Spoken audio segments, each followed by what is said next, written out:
Picture this: a process server walks into your shop, in front of your customers, and hands you lawsuit papers. Or worse, they try to deliver them to an address where nobody answers, you never find out you were sued, and a court enters a default judgment against your business without you ever telling your side. Both scenarios trace back to one boring checkbox on your LLC formation: the registered agent. Every state requires one. Most founders pick themselves without thinking, and some deeply regret it. In this video, what a registered agent actually does, the real trade-offs of being your own, and what going commercial costs. As always, this is general education, not legal advice. A registered agent is the official point of contact between your business and the outside legal world. Two jobs. First, receiving service of process, meaning lawsuit papers, subpoenas, and court notices. Second, receiving official state mail, like annual report reminders and compliance notices. The idea is simple. If someone needs to legally notify your company, there must be one reliable name and street address on public record where that can happen. That address goes into the state's database the day you form your LLC. The rules are consistent across states. Your agent must have a physical street address in the state where your business is registered. No P.O. boxes allowed. They must be available at that address during normal business hours, because a process server cannot hand papers to an empty room. The agent can be you, another adult, or a company that provides the service professionally.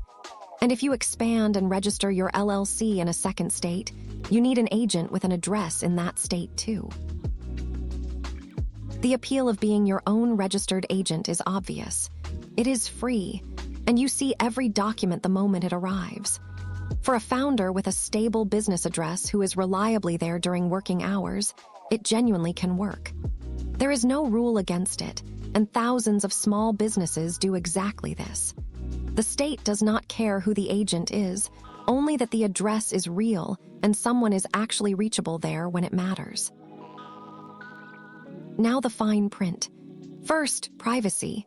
The agent's address is public record, so home-based founders end up publishing their home address for anyone to find, including marketers and angry customers. Second, availability. Vacation, client meetings, a day off, and suddenly service of process fails or a critical notice sits unread. Third, the embarrassment factor of being served in front of customers or employees is real. And fourth, if you move, you must formally update the state, and founders forget, which means official mail silently goes to an old address.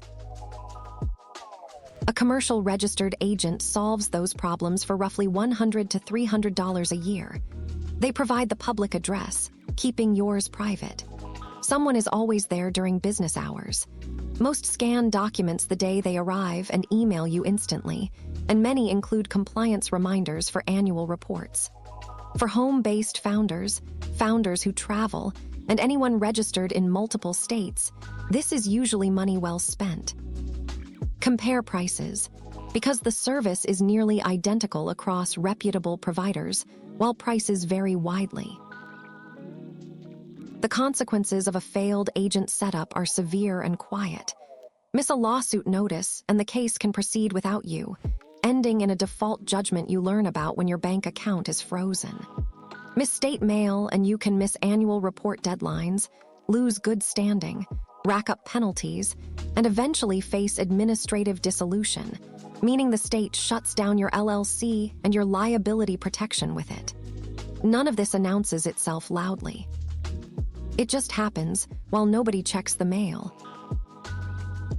Quick recap.